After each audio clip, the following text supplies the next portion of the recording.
बदलापूरमधील अत्याचार प्रकरणातील पीडित चिमुकलीच्या शिक्षणाबाबत शासनाने दिलेले आश्वासन अद्याप पूर्ण झालं नसल्याचा आरोप मुलीच्या कुटुंबियांनी केला आहे। 2 वर्षापूर्वी घडलेल्या या प्रकरणानंतर पीडित मुलीच्या संपूर्ण शिक्षणाचा खर्च शासनाकडून केला जाईल असं तत्कालीन शिक्षण मंत्री दीपक केसरकर यांनी जाहीर केलं होतं। मात्र अद्यापही कोणतीही आर्थिक मदत किंवा शाळेची फी शासनाकडून भरली गेली नसल्याचं पीडित मुलीच्या वडिलांनी सांगितले। सध्या ही चिमुकली एका खासगी शाळेत शिक्षण घेत असून यावर्षी ती पहिलीत प्रवेश घेणार आहे। मागील वर्षाची फी मनसे विद्यार्थी सेनेचे सरचिटणीस संदीप पाचंगे यांनी भरल्याची माहिती समोर आली आहे। दरम्यान यंदाच्या फीबाबत शाळेकडून विचारणा झाल्यानंतर शिक्षण अधिकाऱ्याशी संपर्क साधला असता शासनाकडून अद्याप कोणतेही आदेश प्राप्त झाला नसल्याचं सांगण्यात आल्याचा दावा कुटुंबियांनी केलाय। या प्रकरणामुळे शासनाच्या कारभाराबाबत नाराजी व्यक्त करण्यात येत असून आता तरी प्रशासनाने याकडे गांभीर्याने लक्ष देणार का असा सवाल उपस्थित केला जातोय। बदलापूर आदर्श विद्या मंदिर 2024 ऑगस्ट मध्ये जेव्हा 2 मुलीवरती अतिप्रसंग झाला आणि जे अतिप्रसंग झालेल्या मुलीवरती त्याचा एक वडील मी बोलतोय। त्यावेळेस दीपक केसरकर हे शिक्षण मंत्री होते। त्यांनी अनेक मोठ्या घोषणा केल्या की मुलीचे शिक्षणाचा खर्च राज्य सरकार उचलेल किंवा त्यांच्या कुटुंबांना आर्थिक सहाय्य देण्यात येईल। पण या गोष्टीला 1.5 वर्षाच्या वर झालं। त्यातली ही एक गोष्ट पण आजपर्यंत काय आले नाही आम्हाला, आमच्यापर्यंत पोहोचली नाहीये। ना शासनाकडनं आम्हाला लेखी स्वरूपात भेटलंय, ना आर्थिक सहाय्य स्वरूपात भेटलंय। जेव्हा शाळेकडनं आम्हाला विचारण्यात आले फीसाठी, तेव्हा आम्हाला बोलण्यात आले की मुलीची फी बाकी आहे। तेव्हा मी शिक्षण अधिकारी राक्षे साहेब यांना कॉल केला। तेव्हा त्यांना बोललो की मुली शाळेमध्ये फी मागत आहे मुलीच्या शिक्षणासाठी, की सरकारने आम्हाला बोलले होते की शिक्षणाचा खर्च राज्य सरकार उचलेल, पण अजूनपर्यंत काही घडलं नाही। तेव्हा राक्षे साहेब बोलले की आम्हाला फक्त ॲडमिशनसाठी बोलण्यात आलंय, बाकी फीसाठी अजूनपर्यंत आम्हाला वरतून ऑर्डर भेटली नाहीये। म्हणजे लेखी स्वरूपात ऑर्डर आम्हाला 1.5 वर्षाच्या वर झाले, अजूनपर्यंत काहीच भेटलं नाहीये। ठीक आहे, आम्ही पैशाचं मागणी करत नाही, कमीत कमी मुलीच्या शिक्षणाची जबाबदारी सरकारने घ्यावी। ते घ्यायचं नसेल तर आम्हाला क्लिअर कट सांगा, लेखी स्वरूपात द्या, की आम्हाला मुलीच्या शिक्षणाचा खर्च द्यायला जमत नाहीये, तुम्ही तुमचा खर्च बघा। आम्ही सक्षम आहे मुलीच्या शिक्षणाचा खर्च उचलायला। पण तुम्ही बोलतात वेगळे आणि करतात वेगळे, हे चुकीचं गोष्ट होतंय ना। जेव्हा माझी भेट झाली महाराष्ट्र नवनिर्माण सेनेचे विद्यार्थी सेनेचे सरचिटणीस संदीप पाचंगे सर, तेव्हा मी ही सविस्तर त्यांना घटना सांगितली।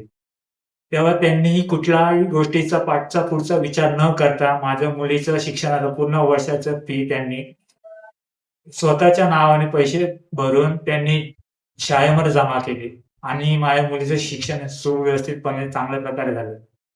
आज माझ्या मुलीचं ॲडमिशनसाठी परत विचारणा करण्यात आली, तर आम्ही सरकारला सांगितलं किंवा शिक्षण विभागाला सांगितलं की बाबा आता मुलीचं ॲडमिशन आहे, की आम्हाला अजूनपर्यंत लेखी स्वरूपात भेटला नाहीये, की मुलीचं ॲडमिशन थांबलंय आमचं।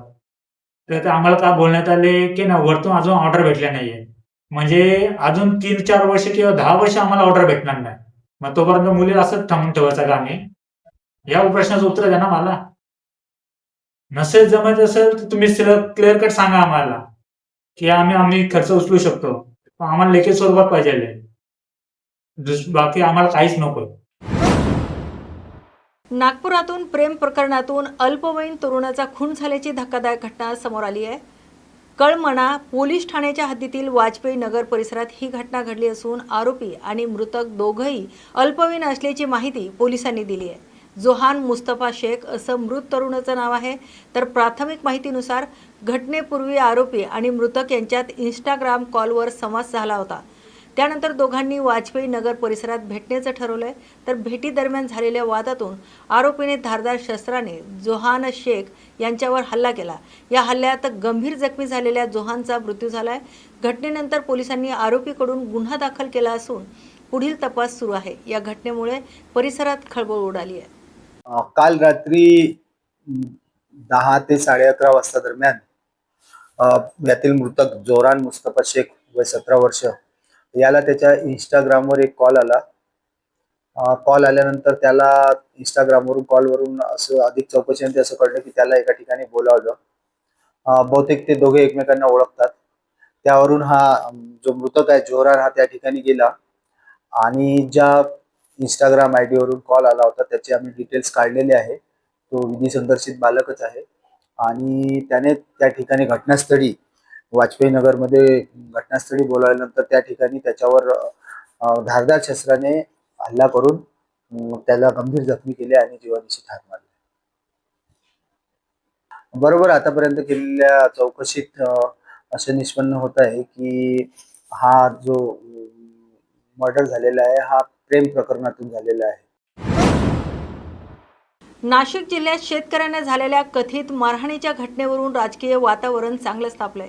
विधान परिषदेच्या विरोधी पक्षनेते अंबादास दानवे यांनी सरकारवर जोरदार निशाणा साधत जनतेच्या सहनशीलतेचा अंत पाहू नका, ही मस्ती महागात पडेल असा इशारा दिलाय.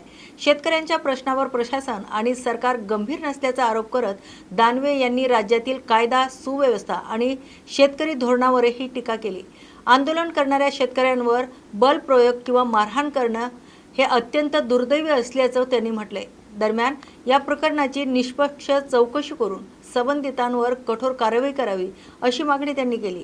राज्यातील शेतकरी आधीच आर्थिक अडचणीचा सामना करत असताना त्यांच्याशी अशा पद्धतीने वागणूक दिली जाणं योग्य नसल्याचं मतही त्यांनी व्यक्त केलंय. या घटनेमुळे नाशिकसह राज्यातील राजकीय वातावरण चांगलंच तापलं असून विरोधकांकडून सरकारविरोधात आक्रमक भूमिका घेतली जाते. पुणे शहरातील वाढत्या गुन्हेगारीच्या पार्श्वभूमीवर महापौरांनी पोलीस आयुक्तांना पत्र लिहून शहरातील सुरक्षा व्यवस्थेबाबत गंभीर चिंता व्यक्त केली आहे. शहरातील बंद पडलेले सीसीटीव्ही कॅमेरे तातडीने दुरुस्त करण्यात यावेत, तसेच खासगी सुरक्षा रक्षकांची सखोल पडताळणी करण्यात यावी अशी मागणी या पत्राद्वारे करण्यात आली आहे. शहरातील अनेक भागांमध्ये सीसीटीव्ही यंत्रणा कार्यरत नसल्याने गुन्हे उघडकीस आणताना अडचणी निर्माण होत असल्याचा मुद्दा महापौरांनी उपस्थित केलाय. तसेच शाळा, महाविद्यालय, सार्वजनिक ठिकाणी आणि निवासी परिसरातील सुरक्षेचा प्रश्न त्यांनी मांडलाय. दरम्यान शहरात कार्यरत असलेल्या खासगी सुरक्षा कर्मचाऱ्यांची पोलीस पडताळणी अनिवार्य करण्यात आली आहे अशी मागणीही करण्यात आली आहे. तर नागरिकांच्या सुरक्षेच्या दृष्टीने प्रशासनाने तातडीने उपाययोजना कराव्यात असे आवाहन महापौरांकडून करण्यात आलंय.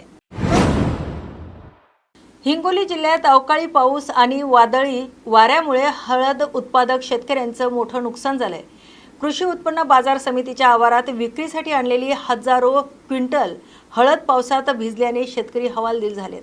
याच पार्श्वभूमीवर क्रांतिकारी शेतकरी संघटनेने आक्रमक भूमिका घेत आज बाजार समितीतील हळदीचा लिलाव बंद पाडला. बाजार समितीत मोठ्या प्रमाणावर हळद विक्रीसाठी आणण्यात आली होती. मात्र अचानक आलेल्या पावसामुळे ओट्यावर आणि वाहनांमध्ये ठेवलेली हळद भिजली. आधीच हळदीच्या दरात घसरण झालेली असताना आता भिजलेल्या मालाला कमी भाव मिळण्याची शक्यता शेतकऱ्यांनी व्यक्त केली. दरम्यान संतप्त शेतकऱ्यांनी बाजार समितीत घोषणाबाजी करत प्रशासनाविरुद्ध नाराजी व्यक्त केली. नुकसानग्रस्त हळदीचे पंचनामे करून तातडीने मदत जाहीर करावी, तसेच शेतकऱ्यांना योग्य भाव मिळावा अशी मागणी क्रांतिकारी शेतकरी संघटनेकडून करण्यात आली आहे. पश्चिम बंगालमधील राजकीय घडामोडीवर प्रतिक्रिया देताना विशेष सरकारी वकील उज्ज्वल निकम यांनी ममता बॅनर्जी यांच्या भूमिकेवर टीका केली आहे. पराभवानंतरही राजीनामा न देण्याची भूमिका योग्य नसल्याचं सांगत त्यांनी राज्यघटनेनुसार पुढील प्रक्रिया होणं आवश्यक असल्याचं मत व्यक्त केलंय. बंगालमध्ये राष्ट्रपती राजवट लागू होईल अशी शक्यता कमी असल्याचंही निकम यांनी स्पष्ट केलंय. राज्यातील परिस्थिती पाहता राज्यातील घटनात्मक अधिकारांचा वापर करून आवश्यक हस्तक्षेप करू शकतात असं त्यांनी म्हटलंय. दरम्यान पश्चिम बंगाल निवडणुकीनंतर राज्यातील राजकीय वातावरण चांगलंच तापलं असून विविध पक्षांकडून आरोप प्रत्यारोप सुरू आहेत. ममता बॅनर्जी यांच्या भूमिकेवरून देशभरात राजकीय चर्चा रंगताना दिसते. मराठी साहित्य विश्वातील ज्येष्ठ कवी माधव पवार यांचं प्रदीर्घ आजाराने निधन झालंय. तर वयाच्या 71व्या वर्षी त्यांनी अखेरचा श्वास घेतलाय. वेदनांशी मैत्री करणारा कवी म्हणून त्यांची साहित्य क्षेत्रात विशेष ओळख होती. माधव पवार यांनी आपल्या कवितांतून ग्रामीण वास्तव्य, मानवी वेदना आणि सामाजिक प्रश्न प्रभावीपणे मांडले. त्यांच्या लेखनशैलीमुळे मराठी कवितेला वेगळी दिशा मिळाल्याचं मानलं जातंय.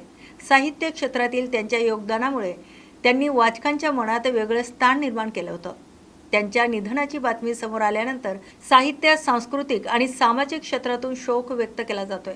अनेक मान्यवरांनी श्रद्धांजली अर्पण करत मराठी साहित्य विश्वाची मोठी हानी झाल्याची भावना व्यक्त केली आहे. राष्ट्रवादी काँग्रेसचे आमदार अमोल मिटकरी यांनी अजित पवार यांच्या विमान अपघाताप्रकरणी गंभीर संशय व्यक्त केला आहे. हा केवळ अपघात होता की त्यामागे घातापाताचा कोणता प्रकार होता याची सखोल चौकशी व्हावी अशी मागणी त्यांनी केली आहे.